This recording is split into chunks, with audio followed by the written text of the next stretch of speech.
Okay, so we're back with another Pauper deck tech.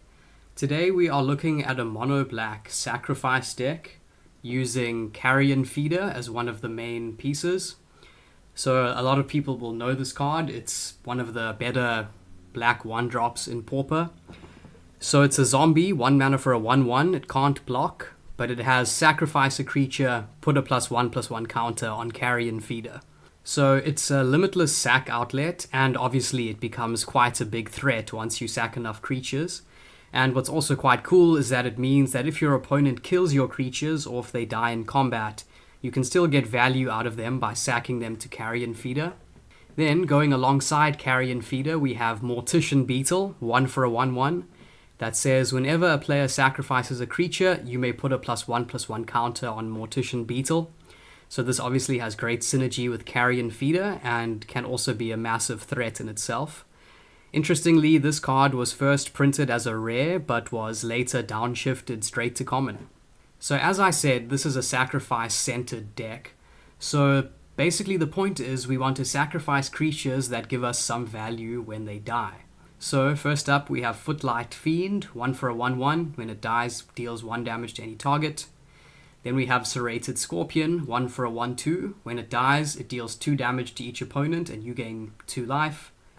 Then we have Nested Shambler, one of the cards from Modern Horizons 2.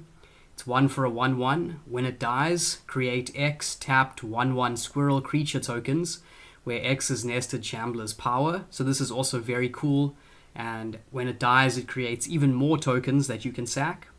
Okay, so here we have another one of our sacrifice outlets and another threat. It's a newish card from Midnight Hunt. It's 1 for a 1/1. It says pay 3 mana, 2 colorless, 1 black, sacrifice another creature, draw a card, then transform Ecstatic Awakener.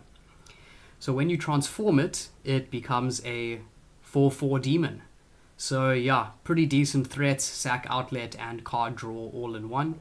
Okay, then another sacrifice outlet, we've got Lampad of Death's Vigil, 2 mana for a 1/3. It's an enchantment creature. It says pay 1 mana of any type, sacrifice a creature, each opponent loses 1 life and you gain 1 life. Then we have Perilous Myr. It's very similar to the Serrated Scorpion, 2 for a 1/1. When it dies, it deals 2 damage to any target.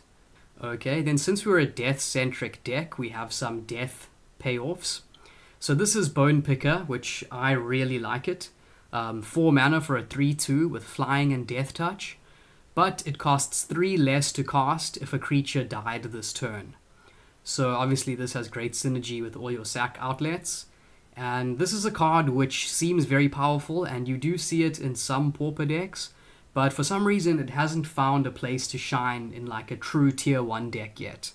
Okay, then of course, since we're a sacrifice deck, I'm running 4 copies of Village Rites, 1 mana for an instant.